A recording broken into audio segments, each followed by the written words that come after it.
Now, Stormcab, before we get on to the economy, you sent me a whole series of pictures of your cab burning to a pulp. What was it?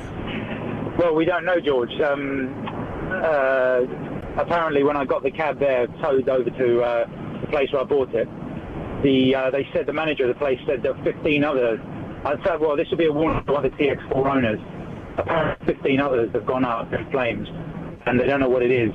And it's obviously some sort of, a manufacturing fault. So the head of the fire brigade or something, I was told, has sort of issued a complaint because so many of these, people have had to be called out to deal with them.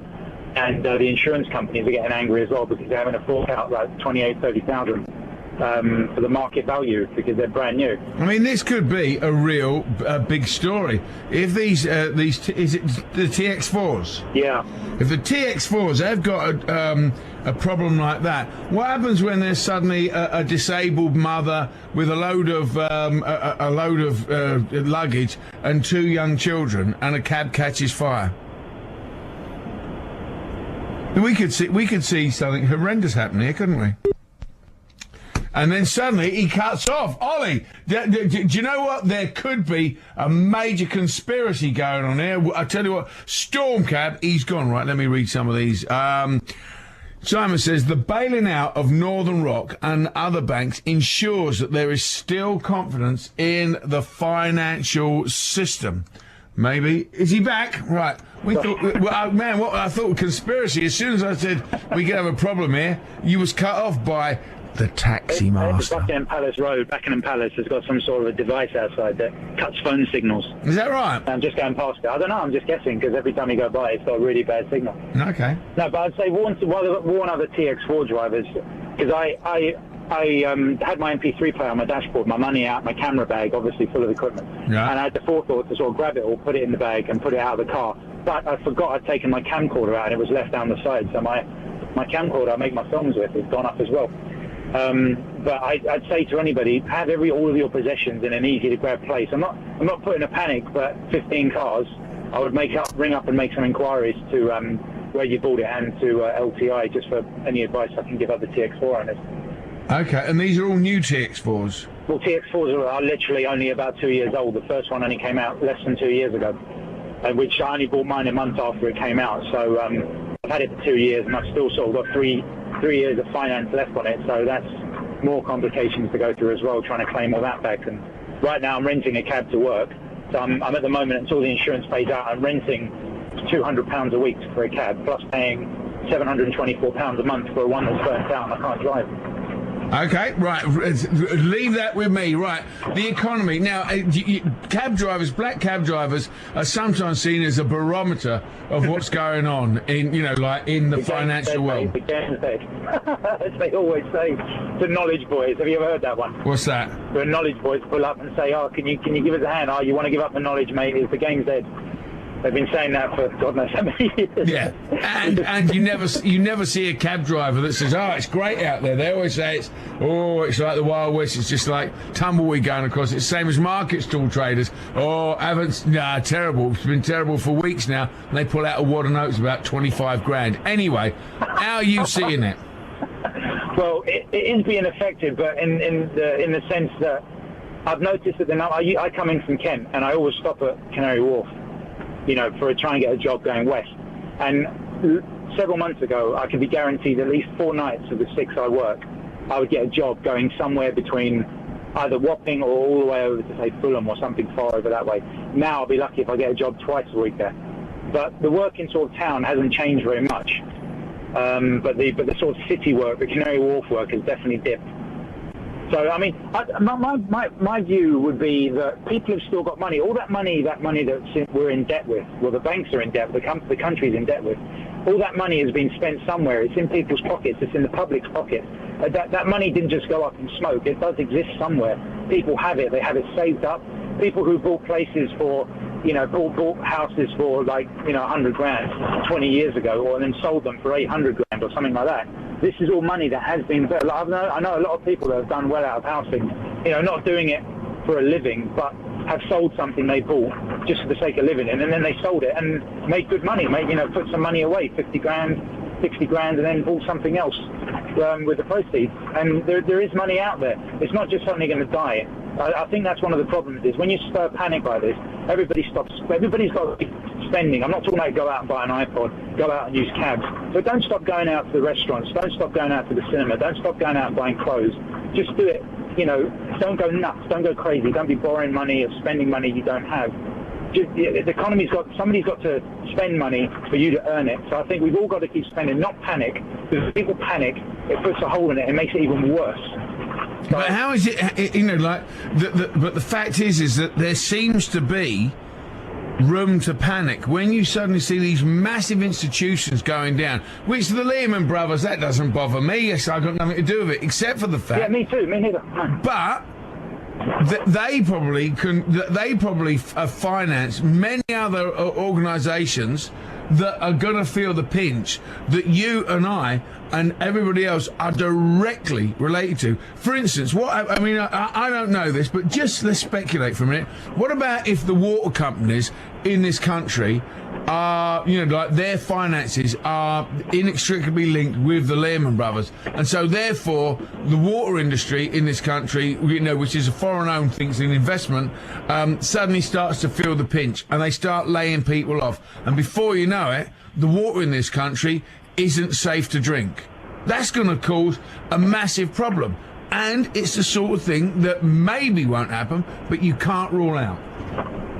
No, well, you can't rule out anything, can you? I mean, I don't know the answer, but there are going to be cutbacks. We're all going to have to make. We're all going to have to put up with. What are you driving, by the way? If your car, I'm driving a TX2, which is a heap. And my car was lovely. My car was comfortable, and but when it had a hex on it. I swear to God, the first month I had it, I was hit up the back by another car. And then last month, 2 months ago, it was off the road for a month because someone smashed into the side of me after jumping lights. And then I've had 2 breakdowns. I've had fluid leaks. I've had all sorts of stuff. When the car works, it's lovely. The suspension, you've been in black cabs. If you get in a fairway, which is the old model, your back gets put out almost. This one, the suspension was lovely and it was fast. But when it went wrong, which it was going wrong all the time while I was being smashed into. It was lovely. It had lovely suspension. It was fast, and it caught fire. It caught fire. So what have they done to make it faster and more suspension? Have they put something in they shouldn't have done? They put a turbocharger in there. Well, I mean, this one, I mean, I can definitely feel differences in this. I mean, the TX2 got a lot of flack. It had its own problems, and the value of them nosedived. And now we've got, have you seen the new Mercedes? Yeah, the Tivo, Vito. Vito. Yeah, I mean, I looked at that and I just thought we've all been wanting a new vehicle because we've got, the choice we have is one company and there's no competition, and we're paying 36 grand for a car that's not worth 10 in my opinion.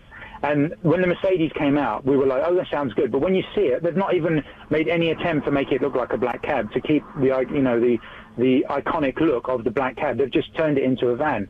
And I just thought there's no way I'll ever buy one of those. But now that with the TX2, the problems they had, the TX4 going on, getting burned up in fire, and the emission laws getting more and more crazy over the years. All these other cars are going to have to go off the road. We're going to have these Mercedes vans. My next car, I'm not going to buy another TX4. If I get my insurance payer, I will go for a Mercedes. And but do you not worry about the fact that I could go out, get a Vito as well, get myself a quick sort of like minicab license, and you and me could be on the road with exactly the same vehicle. Yet you've done your 5 years of the knowledge and all of the hoops that you have to jump through, whereas I can just go out and become a minicab driver.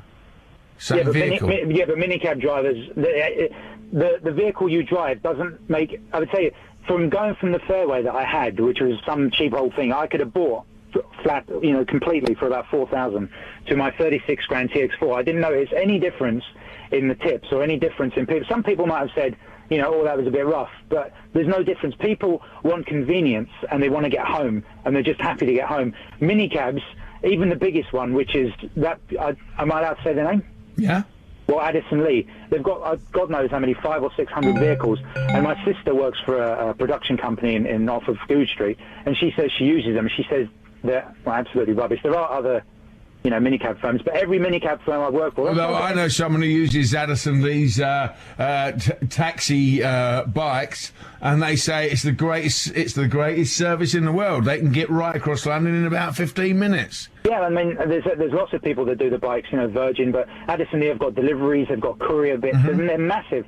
But the minicabs, the thing is that you have to ring. People call up, and sometimes they'll be, we can't do anything for an hour, or it'll be there, and then what happens is either the driver, the customer that's in the minicabs, the back of the minicab, who's going to say Euston, they get there and they say, right, my friend's going on to King's Cross, so now the controller has told the next customer it'll be there in 10 minutes in St Pancras, but no, because the customer wants to go on. You can't tell the customer no, you can't go on. And then secondly, if there's a massive traffic jam, the car is late. So many cars late, people have to be somewhere. So that's what society loves. They love convenience. They love a convenient coffee. They love a convenient sandwich.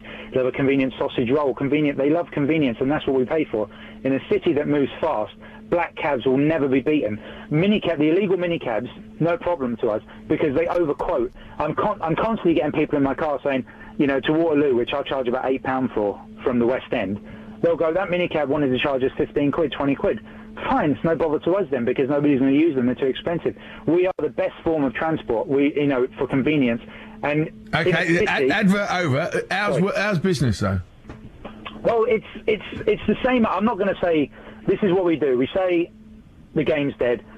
Basically, I'm not saying it's as good as or as bad as, but for me, it's not much different to what it was, several months ago or a year ago. So you're still getting the same amount of fares as you were a year ago? Yeah, it's different kind of work. I mean, the thing is, I don't remember exactly what it was like last year. Work changes throughout the year. Parts of the year you'll get lots of work from the city. Parts of the year you get lots of work from the West End. And then, like, during the summer, you'll get lots of Arabs, which, in the summer you hardly see any Caucasian people, especially at the time I work. And the Arabs keep you going. I mean, if it wasn't for them, they all come over from Dubai because it heats like 120 degrees over there. Mm-hmm. That's why in the West End, in the summer, you'll see loads of Lamborghinis and, white Ferraris and all these cars of all these weird colours that nobody in England would choose. Like pastel green and like powder orange and all these weird colours that you don't spend 200 grand on a car for. But it's different because unless I sort of keep a diary of this was happening the week last year, I don't know. I mean, there's no work now at Canary Wharf like there was several months ago.